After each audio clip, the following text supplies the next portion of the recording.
Blood donate करने से कमजोरी नहीं होती है, लेकिन वो देख लेता है ना कि इतना ब्लड निकला है तो उसके दिमाग में बैठा है ब्लड डोनेट करेंगे फ्री में आपका वायरल मार्कर जांच हो जाएगा। आप बस जाइए कहिए कि हमको वायरल मार्कर जांच कराना है, 700-800 रुपया लेगा। कि जो भी व्यक्ति ब्लड डोनेट करता है वो जल्दी बीमार नहीं रहता है, क्योंकि डॉक्टर फिर उसको कॉल करके बता देता है। जैसे रिपोर्ट आती है, सपोज कीजिए कि कोई गड़बड़ रिपोर्ट आ गया, इसी वजह से कहा जाता है कि आप रेगुलर हर 3-4 मंथ पे एक बार ब्लड डोनेट कीजिए। जितने लोग डोनेट करोगे उनको सबसे अच्छा फायदा कि आप बीमार नहीं रहोगे, आपका फ्री में जांच हो जाएगा। दूसरा, कभी बीमार पड़ोगे तो बॉडी जल्दी रिकवर करेगी। और तीसरा सबसे बड़ी चीज क्या है, आपको दुआएं मिलेंगी।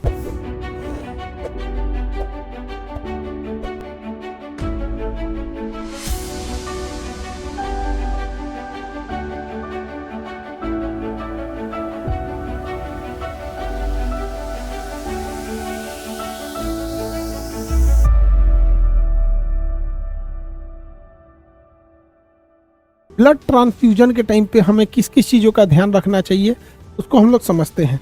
जब कोई बीमार ज़्यादा पड़ जाता है या एक्सीडेंट या ट्रॉमा या कोई बड़ी सर्जरी होती है तो ब्लड क्या किया जाता है, डोनेट कराया जाता है। तो उसमें उसी को हम लोग ब्लड ट्रांसफ्यूजन कहते हैं। ब्लड बैंक में ब्लड जो होता है 40 डिग्री फ़ारेनहाइट पर होता है। 40 डिग्री फ़ारेनहाइट पे, बहुत ठंडा होता है। 40 डिग्री फ़ारेनहाइट। अब आपको पता है C/5 बराबर F - 32/9, 32/9 ये फॉर्मूला होता है। फ़ारेनहाइट कितना डिग्री पे रहता है, अब इसको सेल्सियस में बदल दिया। C/5 कितने डिग्री फ़ारेनहाइट पे भैया, 40 डिग्री फ़ारेनहाइट पे। यहाँ क्या लिखे, 40 - 32/9 C/5 बताइए 8/9। ये लगभग हम 1 कह सकते हैं। इसे 8 को लगभग 9 मानेंगे तो काटेंगे तो लगभग 1 आएगा। 1 में इस 5 का गुणा करेंगे तो 5, लगभग 5 डिग्री सेल्सियस पर। लगभग कितने डिग्री सेल्सियस पर, 5 डिग्री सेल्सियस पर फ़ारेनहाइट को बदलेंगे तो। लेकिन मेडिकल टर्म में सेल्सियस यूज नहीं होता है, मेडिकल टर्म में फ़ारेनहाइट यूज होता है। मेडिकल टर्म में फ़ारेनहाइट यूज होता है। तो जितना फ्रिज का टेम्परेचर होता है ना, लगभग 4 डिग्री सेल्सियस, फ्रिज का जो बर्फ बनाने वाला होता है ना 4 डिग्री सेल्सियस, उस पर ये लगभग जमा होता है। यानी ये 40 डिग्री फ़ारेनहाइट पर 1 यूनिट ब्लड होता है, जिसमें 250 नहीं बल्कि भैया 350 ml ब्लड होता है। लगभग कितने होते हैं, 350 ml ब्लड होते हैं। फिर जब ये ब्लड बैंक में आप ब्लड डोनेट करने जाते हैं, ब्लड बैंक में जब आप ब्लड डोनेट करने जाते हैं तो आपका जो ब्लड लिया जाता है बहुत कॉस्टली सिस्टम हो जाता है। आपको ऐसा लगता होगा कि आप ब्लड दे दिए, आपका काम हो गया। ऐसा नहीं है बाबू।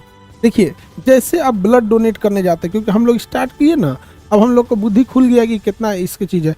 आप मान के चलिए आपने ब्लड दे दिए, ब्लड डोनेट करके चले गए।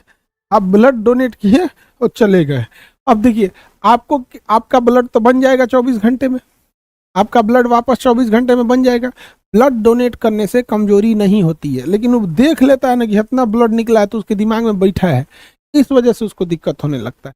अब देखिए क्या होता है, जैसे आप ब्लड डोनेट करने जाइएगा तो आपको सबसे पहले कुछ रिफ्रेशमेंट के लिए दिया जाएगा नाश्ता। कुछ रिफ्रेशमेंट में तुमको मिलेगा नाश्ता, ये ब्लड बैंक देगा तुमको।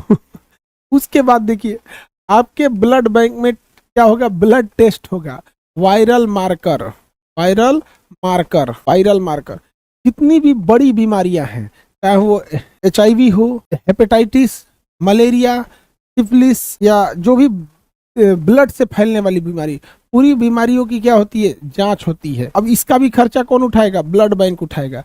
इसका खर्चा कौन उठाएगा, ब्लड बैंक। फिर इससे क्या किया जाएगा, स्टोरेज में भेजा जाएगा, जहां इसे फ्रिज में रखा जाएगा। इसको पैकेजिंग की जाएगी। क्या किया जाएगा, पैकेज किया जाएगा। ऐसे कटोरा में नहीं ना देगा, ब्लड चढ़ाना है, लो 1 कटोरा ले जाओ, 1 कटोरा ले जाओ। तो ब्लड को तैयार करने में बड़ा खर्चा आ जाता है। ब्लड को तैयार करने में बहुत खर्चा आ जाता है। इसे कटोरा में तो नहीं दे देगा यहाँ पे, लो यहाँ पे। तो ब्लड का वो थैली आता है, उस थैली पे बहुत सारे सिस्टम्स लिखे होते हैं, QR कोड लिखा होता है कि किस टेक्नीशियन ने इस ब्लड को फाइनल किया था, कौन सा ब्लड ग्रुप है, सारा सिस्टम उसमें लिखा रहता है।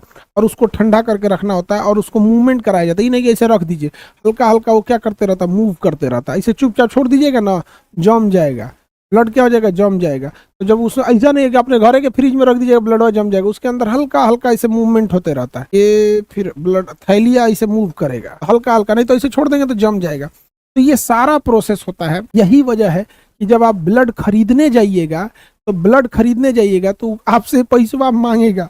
कहेगा कि भैया ये जो दो ब्लड दे के गया ये तो महान आदमी था, ये तो डोनर है, ये तो महान आदमी था, दे के चला गया। लेकिन ये दे के गया है, इसके लिए ना वायरल मार्कर है, स्टोरेज है, पैकेजिंग है, इसका पूरा का पूरा चीजें हैं। दूसरा, जो डॉक्टर उसको रिसर्च कर रहा है, जो जांच कर रहा है, जो टेक्नीशियन है, सारा खर्चा आपको देता है। यही कारण है कि कहा जाता है ब्लड डोनेट कीजिए। ब्लड डोनेट करेंगे, फ्री में आपका वायरल मार्कर जांच हो जाएगा, फ्री में वायरल मार्कर जांच हो जाएगा।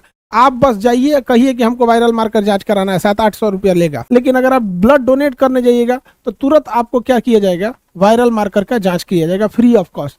यही वजह है कि जो भी व्यक्ति ब्लड डोनेट करता है वो जल्दी बीमार नहीं रहता है, क्योंकि डॉक्टर फिर उसको कॉल करके बता देता है। क्योंकि ब्लड बैंक में काउंसलिंग रूम होता है। जैसे रिपोर्ट आती है, सपोज कीजिए कि कोई गड़बड़ रिपोर्ट आ गया, भैया आपको हेपेटाइटिस है, तुरंत उसको कॉल करके बुलाया जाता है। ये प्रोटोकॉल होता है और एक रजिस्टर होता है ब्लड बैंक का, जिस रजिस्टर में वो लिखता है कि मैंने इतने बज के इतने मिनट पर इस व्यक्ति को कॉल किया। यहाँ पर पूरा रिकॉर्ड रहता है, वहाँ ऐसे नहीं रहेगा। तो अगर आपको कोई बीमारी है और आप चेक कराने जाएंगे, वायरल मार्कर 700-800 रुपया ले लेगा। आप बाजार में चेक करके देख लीजिए, टेस्ट का वायरल मार्कर टेस्ट का आता है, कितना रुपया लगता है जी वायरल मार्कर टेस्ट का। वायरल थोड़ी कर रहे हैं, वायरल मार्कर कर रहे हैं। पीडीआरएल तो टाइफाइड का है, और तुम खतरनाक आदमी है। हाँ अच्छा, 899 मांग रहा है, 99। अच्छा, ऑफर देखिए 899, 899 मांग रहा है। अब आप बता बाबू, अपने से सोच के देखिए, या आप हम 899 देखो अभी हम दे सकते हैं, लेकिन एक स्टूडेंट नहीं दे सकता है। हम उस तकलीफ को देखे हैं जिस जहाँ पे आप हैं, उस चीजों को 899 मैंने 900, आप 800 रुपया पड़िए, 800-900। कभी आदमी ब्लड जांच नहीं कर सकता 899 में।